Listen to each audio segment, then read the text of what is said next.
ನಿನ್ನೆ ನಾವು ಈ ಸುದ್ದಿಯನ್ನು ನಡೆಸುವ ಸಂದರ್ಭದಲ್ಲಿ ನಾನೊಂದಷ್ಟು ಮಾತುಗಳ ಮಧ್ಯದಲ್ಲಿ ಒಂದೆರಡು ಆಡಿದ್ದೆ ಅಂತ ನೆನಪು. 2025ರಲ್ಲಿ ಯಾವ ದೇಶಗಳ ಮಧ್ಯೆ ಯುದ್ಧ ನಡೆದರೂ ಅದನ್ನು ಅವತು ಇಡುವುದಕ್ಕೆ ಸಾಧ್ಯವಿಲ್ಲ ಅಂತ ಹೇಳಿದೆ. ಕಾರಣ ತಂತ್ರಜ್ಞಾನ ಆಗಿದೆ. ಇವತ್ತು 71ರ ಯುದ್ಧದಲ್ಲಿ ಇಂದಿರಾ ಗಾಂಧಿ ಇನ್ಯಾವುದೋ ಯುದ್ಧದಲ್ಲಿ ಇನ್ಯಾವುದೋ ಅಧ್ಯಕ್ಷ ಅಂದ್ಕೊಂಡು ಬಿಡ್ತಾ ಇದ್ದರೆ ಪ್ರಯೋಜನ ಇಲ್ಲ. ಕಂಪೇರ್ ಮಾಡಬೇಡಿ. 25ರ ಯುದ್ಧ ಬೇರೆ. ತಂತ್ರಜ್ಞಾನ ಯಾವ ಪರಿಪ್ರಮಾಣದಲ್ಲಿ ಇದೆ ಅಂದರೆ ಮುಚ್ಚಿಡಕ್ಕಾಗಲ್ಲ. ಪಾಕಿಸ್ತಾನದ ಕಥೆಯೂ ಅದೇ. ಏನನ್ನು ಮುಚ್ಚಿಡ್ತೀರಿ? ಎಷ್ಟು ದಿನ ಮುಚ್ಚಿಟ್ಕೋತೀರಿ? 2 ರೀತಿಯಲ್ಲಿ ಮುಚ್ಚಿಡಕ್ಕಾಗಲ್ಲ. 3 ಥರ. ವೈರಿ ಸೇನೆಯೇ ಎಲ್ಲವನ್ನೂ ದಾಖಲು ಮಾಡ್ಕೊಂಡ್ಬಿಡುತ್ತೆ, ನಂಬರ್ 1. ನಂಬರ್ 2, ಆಕಾಶದಿಂದ ದಾಖಲು ಮಾಡುವ ತಂತ್ರಜ್ಞಾನ ಎಲ್ಲರಿಗೂ ಲಭ್ಯ ಇದೆ. ಆ ದೇಶಗಳಿಗೂ ಇದೆ, ಮುಂದುವರೆದ ದೇಶಗಳಿಗೆ, ನಮ್ಮದು ಸೇರಿ. ಖಾಸಗಿನೂ ಇದೆ, ದುಡ್ಡು ಕೊಟ್ಟರು ಕೊಡ್ತಾರೆ, ಅದು ಇದೆ. 3ನೇದು ಚುಚ್ಚಿಕೊಂಡು ಓಡಾಡುವ ಯಂತ್ರ, ಮೊಬೈಲ್ ಅದಿದೆ. ಅದರಲ್ಲಿ ಎಲ್ಲವನ್ನೂ ತೆಗಿತಾನೆ.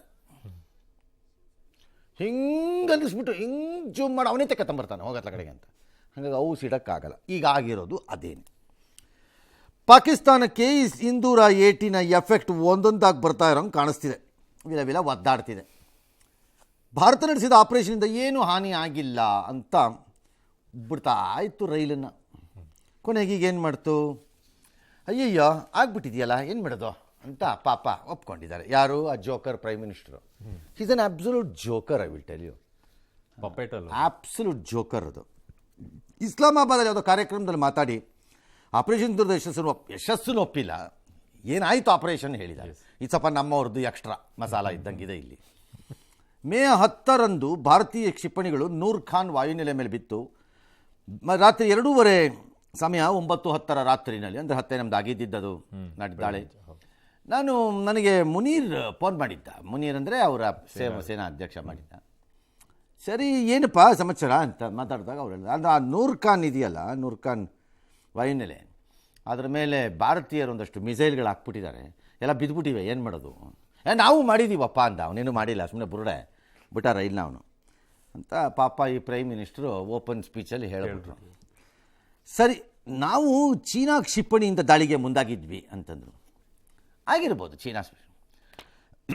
ಭಾಳ ಜನ ಈ ಪ್ರಶ್ನೆ ಹಿಡ್ಕೊಂಡು ಕೂತಂಗಿದೆ. ನಾವು ಆ ದೇಶ, ನನ್ನ ವೈರಿ ದೇಶಕ್ಕೆ ಸಪೋರ್ಟ್ ಮಾಡಿದ್ದಕ್ಕೆ ಅದಕ್ಕೆ ಪಾಠ ಕಲಿಸೋದು ಬೇರೆ. ನಾವು ಪಾಠ ಕಲಿಸ್ಬೇಕು, ಬೇರೆ ದಾರಿ ಇಲ್ಲ ನಮಗೆ. ನಾವು ಕಲಿಸ್ತೀವಿ ಪಾಠ. ಟರ್ಕಿಗೆ ಒಂದು ರೀತಿ ಪಾಠ, ಚೀನಾಗ ಒಂದು ರೀತಿ ಪಾಠ, ಈ ಥರ ಕಲಿಸ್ತೀವಿ ಪಾಠನ. ಆದರೆ ಅಲ್ಲಿ ಮಿಸೈಲನ್ನು ಬಳಸಲೇಬಾರ್ದವ್ರು ಅಂತ ನಾವು ಹೇಳಕ್ಕೆ ಬರಲ್ಲ. ನಾವೀಗ ನೀವು ರಷ್ಯಾ ನಿರ್ಮಿತ S-400 ಯಾಕೆ ಬಳಸಿದ್ರಿ ಅಂತಂದರೆ ಹಂಗಾಗಲ್ಲ. ಟರ್ಕಿ ಡ್ರೋನ್ ಅಂತ ಅವ್ನು ಸೇಲ್ ಮಾಡಿದ್ದಾನೆ. ಟರ್ಕಿಗೆ ಪಾಠ ಕಲಿಸೋಣ, ಬಿಡೋದು ಬೇಡ. ಕೈ ಕಾಲು ಮುರಿದು ಬಾಲ ಕತ್ತರಿಸ್ಬೇಕು ಆ ದೇಶಕ್ಕೆ, ಒಪ್ಕೋತೀನಿ ನಾನು ಬೇಕಾರೆ. ಬಳಸೋಕ್ಕೆ ಆಗಲ್ಲ ಅಂತ ಹೇಳಕ್ಕೆ ಬರಲ್ಲ. ಬಟ್ ಚೀನಾ ಹೇಳ್ಕೊಳ್ತಾ ಇದೆ ನಾವೇನು ಸಪೋರ್ಟ್ ಮಾಡಿಲ್ಲ ಅವ್ರಿಗೆ ಅಂತ ಹೇಳ್ತಾ ಇತ್ತು. ಸೇಲ್ ಮಾಡಿರೋದೇ ಇದ್ಮೇಲೆ ಸಪೋರ್ಟ್ ಮಾಡಿಲ್ಲ. ಅದು ಸಪೋರ್ಟ್ ಬೇರೆ, ಸೇಲ್ ಬೇರೆ. ಚೀನಾ ಮಾಡಿರೋದು ಸೇಲು ಪ್ಲಸ್ ಸಪೋರ್ಟು. ಹೇಗೆ? ಉಪಗ್ರಹಗಳ ಆಧಾರಿತ ಮಾಹಿತಿಯನ್ನು ಪಾಕಿಸ್ತಾನಕ್ಕೆ ಭರಪೂರ್ವ ಕೊಟ್ಟಿದೆ ಚೈನಾ. ವೈ ಇಸ್ ಇಂಡಿಯಾ ಸಿ ಅಟ್ಯಾಕ್ ಆಪರೇಷನ್ ಸಿಂಧೂರ? ಇಂತಹ ಪರಾಕ್ರಮವನ್ನು ಇಷ್ಟು ನಿರ್ದಿಷ್ಟ ಗುರಿ ಪ್ರಮಾಣದಲ್ಲಿ ತೋರಿಸಿದೆ. 1 ಮೀಟರ್ ಬೈ 1 ಮೀಟರ್. ನಮ್ಮ ಕೆಲವು ಮಿಸೈಲ್ಸ್ ಹೋಗಿ ಲ್ಯಾಂಡ್ ಆಗಿರೋದು 1 ಮೀಟರ್ ಬೈ 1 ಮೀಟರ್ ಪ್ರಿಸೆಷನ್ಗೆ ಹೋಗಿ ಲ್ಯಾಂಡ್ ಆಗಿರೋದು ಪಟ್ಟಂತ. ಅಂದರೆ ಆಡಬೇಡಿ ಯಾರುವೇ ಇದನ್ನು.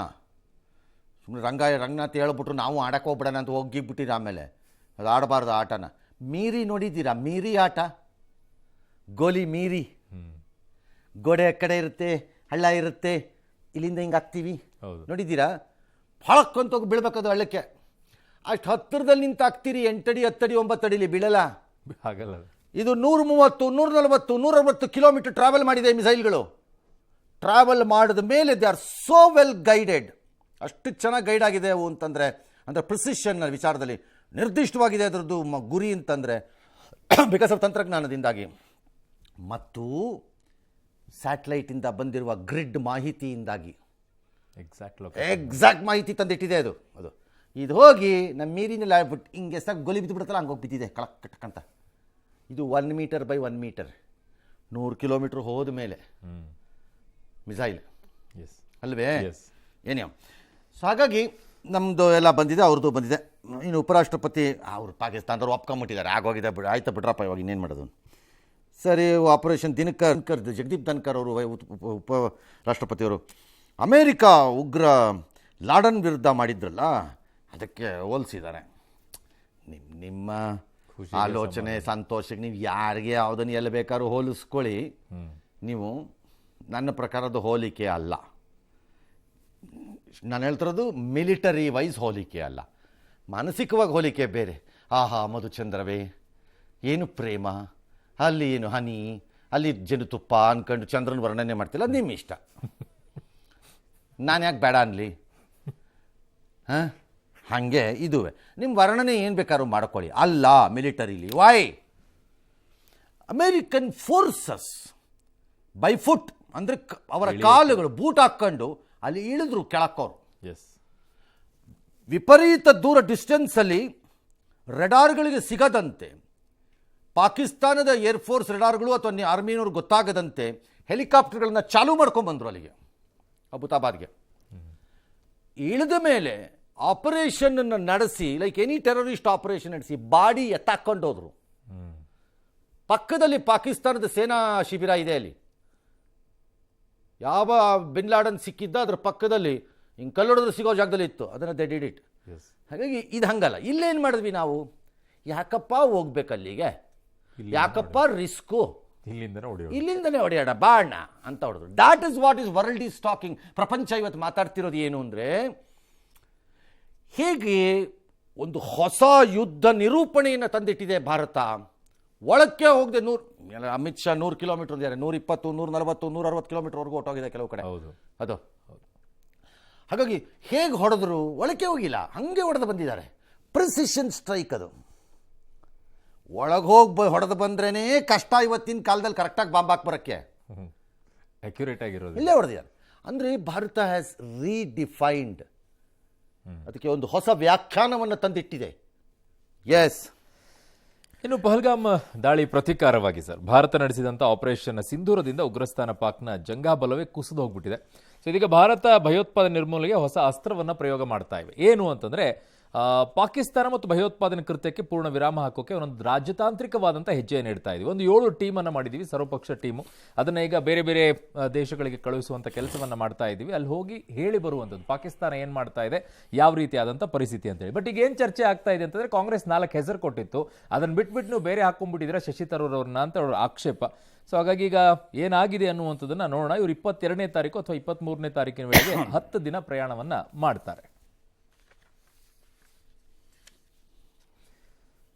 ಸರ್, ಯಾರ್ಯಾರು ಹೋಗ್ತಾ ಇದ್ದಾರೆ ಅನ್ನೋದೊಂದು ಹೇಳ್ಬಿಡೋಣ ಸರ್. ಸರ್ ಯಾರು ಹೋಗ್ತಿದ್ದಾರೆ ಅಂತ ಹೇಳಿ ಸರ್ವಪಕ್ಷ ಸಂಸದರ ನಿಯೋಗ ಸರ್ ಹೋಗ್ತಾ ಇರೋದು.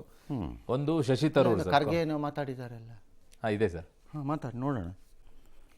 ಜಯರಾಮ್ ರಮೇಶ್ ಅವರು ನಮ್ಮ ಪಾರ್ಟಿ ವತಿಯಿಂದ ಹೇಳಿ, ಜಯರಾಮ್ ರಮೇಶ್ ಅವರು ನಮ್ಮ ಪಾರ್ಟಿ ವತಿಯಿಂದ ಹೇಳಿ. ಯಾವ ನಾಸಿರ್ ಹುಸೇನ್ ರಾಜ್ಯಸಭಾ ಸದಸ್ಯರಾಗುವಂತ ಸಂದರ್ಭದಲ್ಲಿ ನಮ್ಮ ರಾಜ್ಯದ ವಿಧಾನಸೌಧದಲ್ಲಿ ಮೊದಲ ರಾಷ್ಟ್ರೀಯವಾದಿ ರಾಜಕಾರಣಿಗಳು ಇದ್ದಕ್ಕಿದ್ದಂತೆ ಆಕ್ಟಿವ್ ಆಗಿಬಿಟ್ಟಿದಾರಲ್ಲ. ಸಬ್ಜೆಕ್ಟ್ ರಾಷ್ಟ್ರೀಯವಾದಿ ರಾಜಕಾರಣಿ. ಸಬ್ಜೆಕ್ಟ್ ಆಯ್ತು, ಇರಲಿ, ಇನ್ನೊಂದಿನ ನೋಡೋಣ. ಈ ತಂಡ ಈಗ ಹೋಗುತ್ತೆ. ಯಾರ್ಯಾರು ತಂಡ? ಒಂದು ಶಶಿ ತರೂರ್, ಕಾಂಗ್ರೆಸ್ ಮುಖಂಡರು, ಸಂಸದರು. ಅಮೇರಿಕಾ ಈ ಭಾಗಕ್ಕೆಲ್ಲ. ಯಾಕೆ ಅಮೇರಿಕಕ್ಕೆ ಶಶಿ ತರೂರು? ಏನಲ್ಲಿ ಅವರು ಏನು ಡೊನಾಲ್ಡ್ ಟ್ರಂಪಿಂದು ಮನೆ ಪಕ್ಕದಲ್ಲೇ ಮನೆನಾ ಅವ್ರದ್ದುವೆ? ಇಲ್ಲ.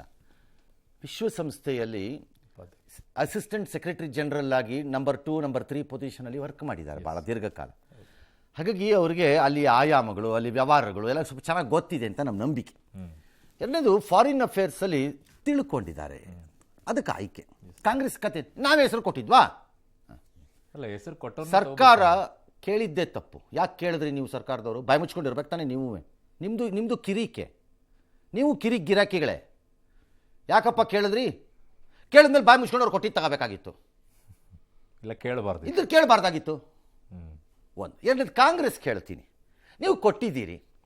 ಅವರು ಆಯ್ಕೆ ಮಾಡಿರೋದು ಬೇರೆ ಯಾರನ್ನೂ ಅಲ್ವಲ್ಲ. ರಾಹುಲ್ ಗಾಂಧಿಯ ದಾಯಾದಿ ಬದ್ಧ ವೈರಿ ಏನು ಅಲ್ವಲ್ಲ. ಅವ್ರದೇ ಪಕ್ಷದ ಸಂಸದ. ಇಟ್ಸ್ ಆಲ್ ರೈಟ್, ಜನರಸ್ ಆಗಿರಿ. ಆಲ್ ರೈಟ್, ಏನು ನಾವು ಕಳಿಸಿದ್ವಿ 4, ಅವ್ರನ್ನ ಶಶಿ ತರೂರ್ ತಗೊಂಡಿದ್ದಾರೆ, ಅಲ್ಲಿ ತಗೊಳ್ಳಿ ಬಿಡ್ರಿ ಎತ್ಲ ಕಡೆಗೆ ಅಂತ. ನಮ್ಮ ಪಕ್ಷದವರೇ ಅಂತ, ನಮ್ಮ ಪಕ್ಷದವನೇ ಅಂತ ಹೆಮ್ಮೆ ಪಟ್ಕೊಳ್ಳಿ. ನೀವು ಸ್ವಲ್ಪ ದೊಡ್ಡ ಮನಸ್ಸು ನೋಡಿ ತೋರಿಸಿ. ಬಟ್ ಸಮಸ್ಯೆ ಹಂಗೆ ಅಲ್ವಲ್ಲ ಸರ್. ಈಗ ಅಲ್ಲಲ್ಲ, ಶಶಿ ತರೂರ್ ಹೊಗಳ್ತಾ ಶಶಿ ತರೂರು ಈಗ ಕಾಂಗ್ರೆಸ್ಗೆ ಒದಿಸ್ಕೊಳ್ಳೋಕ್ಕೆ ರೆಡಿ ಇರೋ ಇನ್ನೊಂದು ಹೊಸ ಲೀಡ್ರ್ ಇದು. ಲೈಕ್ ಪ್ರಣವ್ ಮುಖರ್ಜಿ ಇವರೆಲ್ಲ ಕಪ್ಪಳಕ್ಕೆ ಹಾಕಿಸ್ಕೊಂಡ್ರಲ್ಲ ಹಂಗೆ. ಈ ಶಶಿ ತರೂರ್ ಈಗ ಇನ್ನೇನು ಮಾಡಿದ್ರು ಆ ಕಾಂಗ್ರೆಸ್ನವ್ರು ಅವ್ರನ್ನ ನಂಬಲ್ಲ. ಬರೆದಿಟ್ಟು ಕೊಟ್ಬಿಡಿ, ಮತ್ತೆ ಬರ್ಕೊಳ್ಳಿ ಎಲ್ಲರೂ. ಮುಗ್ದೋಗಿರೋ ಇನ್ನು 4 ವರ್ಷಕ್ಕೆ ಅವ್ರು ತಿಪ್ಪರ್ಲಾಗ ಹೊಡೆದ್ರು ಅವ್ರು ಟಿಕೆಟ್ ಕೊಡಲ್ಲ. ಈಗಲೇ ಬರೆದಿಟ್ಕೊಳ್ಳಿ, ಅದನ್ನೂ ಬೇಕಾರೆ ಕಾಂಗ್ರೆಸ್ ಇಂದ ಕೊಡಲ್ಲ. ಅಲ್ಲಿವರೆಗೂ ಬೇರೆ ದಾರಿ ಇಲ್ಲ, ಸಹಿಸ್ಕೊಂಡು ಸುಮ್ಮನೆ ಇರ್ತಾರೆ. ಅಷ್ಟೇ ಕತೆ ಇದು. ಹಾಗಾಗಿ ಅವ್ರು ಶಶಿ ತರೂರ್ ಬೇಡ. ಯಾಕೆ? ಅವ್ರು ಮೋದಿ ಜೊತೆ ಮತ್ತೆ ಕಾಂಗ್ರೆಸ್ಸಿನ ಈಗ ಹಣೆ ಬರಹ ಅಥವಾ ಕಾಂಗ್ರೆಸ್ಸಿನ ದೌರ್ಭಾಗ್ಯ ಏನಪ್ಪ, ಯಾರು ಚೆನ್ನಾಗಿ ಬೈತಾರೆ ಮೋದಿನ, ಅವ್ರು ಮಾತ್ರ ಹೀರೋಗಳು. ಕೆಟ್ಟದಾಗ ಯಾರು ಬೈತಾರೆ, ಅವನು ನಂಬರ್ 1. ಏನೇನು ಅರ್ಥನೇ ಆಗಬಾರ್ದು ಯಾರಿಗೂ, ಸೊಂಟದ ಕೆಳಗೆ ಮೇಲೆ ಕೆಳಗೆ ಅಕ್ಕಪಕ್ಕ ಎಲ್ಲ ಕಡೆಯಿಂದ ಬೈದಾಕ್ಬಿಡೋದು. ಅವನು A+. ಮೋದಿ ಬೈಬೇಕಪ್ಪ, ಅವನು ಅದರಲ್ಲೂ ಡಿಗ್ರಿಗಳಿದೆ, ಡಿಗ್ರಿ ಇದೆ, ಸುಮಾರಾಗಿ ಬೈದ್ರೆ A, ಅದರಲ್ಲಿ A+, B ಹೀಗಿದೆ. ಹಾಗೆ ಕಾಂಗ್ರೆಸ್ಸಿನ ಹಣೆ ಬರಹ ಇದು. This is how, because your whole politics is revolving around anti Modi. Frustration problem, ಏನು ಮಾಡೋಕ್ಕಾಗಲ್ಲ. ಏನೋ ರವಿಶಂಕರ್ ಪ್ರಸಾದ್ ಮಧ್ಯಪ್ರಾಚ್ಯ, Sanjay Kumar Jha JDU Japan, South Korea, Indonesia, Jayant Panda ಪಾಶ್ಚಿಮಾತ್ಯ ಯುರೋಪ್ ಎಲ್ಲ, Kanimozhi Karunanidhi DMK Russia, Spain. ಏಕೆ ಅವ್ರ ಕಜಿನ್ಗೆ ಸ್ಟಾಲಿನ್ ಅಂತ ಹೆಸರಿಟ್ಟಿದ್ದಾರೆ ಅಂತನಾ? Okay, all right. ಹ್ಞೂ ರೀ. Supriya Sule NCP South Africa, ಈಜಿಪ್ಟ್ಗೆಲ್ಲ ಹೋಗ್ತಾರೆ. ಶ್ರೀಕಾಂತ್ ಏಕನಾಥ ಶಿಂದೆ ಶಿವಸೇನೆ ಶಿಂದೆ ಬಣ, ಅದು UAE, ಅದು ಶಿವಸೇನೆನೇ ಈಗ ಅದನ್ನು ರೆಕಗ್ನೈಸ್ ಮಾಡಿಬಿಡ್ಬೋದು. ಶಿವಸೇನೆ UAE ಆಫ್ರಿಕಾ ಎಲ್ಲ ಹೋಗ್ತಾರೆ. ಕಾಂಗ್ರೆಸ್ ಕೊಟ್ಟಿದ್ದಾರೆ ಹೆಸರು Anand Sharma, good man, farmer minister ಆಗಿದ್ದರು, ಹಿಮಾಚಲ್ ಪ್ರದೇಶ, ತೂಕವಾಗಿ ಮಾತಾಡ್ತಾರೆ, ಎಲ್ಲ ನಿಜ. ಗೌರವ್ ಗೊಗೊಯ್ ಒಂದು ಪ್ರಾಬ್ಲಮು, ಅದೇನೋ ಪಾಕಿಸ್ತಾನದ ಜೊತೆ ಸಂಬಂಧ ಅಂತೇನೋ ಒಂದಿದೆ. ಆಮೇಲೆ ಅದು ಯಾರೋ ರಾಜಾ ಬ್ರಾರ್ ಅಂತ ಡ್ಯಾಶ್. ಸರಿ, ಏನು ಮಾಡೋಣ ನಿಮ್ಮ ಪ್ರಕಾರ? ಇದೇನಿದು ಅಂತನಾ ರೀ? ನಮ್ಮ ಹಣೆ ಬರಹ.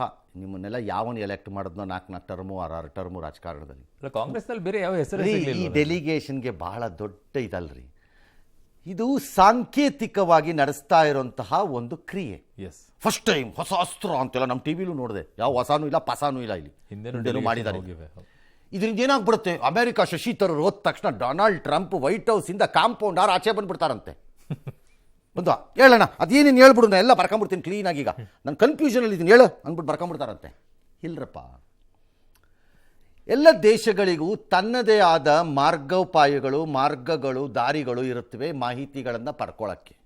ಅವರ ಅಂಬ್ಯಾಸಿಡರ್ಗಳ ಮೂಲಕ ಅವರವ್ರದ್ದೇ ಆದ ಇತರೆ ಮಾರ್ಗಗಳಲ್ಲಿ ಬಳಕೋತಾರೆ. ನಾವು ಹೇಳಿದ್ದನ್ನೇ ಕೇಳ್ಕೊಂಡು ಈ ಟೀಮ್ ಹೇಳಿದ್ದನ್ನು ಕೇಳ್ಕೊಂಡು ಬರಬೇಕು ಅಂತಲ್ಲ. ನಂಬರ್ 2, ಎಲ್ಲ ದೇಶಗಳಿಗೂ ತನ್ನದೇ ಆದ ಅನಿವಾರ್ಯತೆಗಳ ಆಧಾರದ ಮೇಲೆ ಇನ್ನೊಂದು ದೇಶದ ಜೊತೆಗಿನ ಸಂಬಂಧವನ್ನು ನಿರ್ಧಾರ ಮಾಡ್ಕೊಳ್ಳುತ್ತವೆ. ಶಶಿ ತರೂರು, ಪಾಂಡಾ, ಕನಿಮೋಳಿ ಹೋದ ತಕ್ಷಣ ಬದಲಾವಣೆ ಮಾಡಿಬಿಡ್ತಾರೆ ಅಂತಲ್ಲ.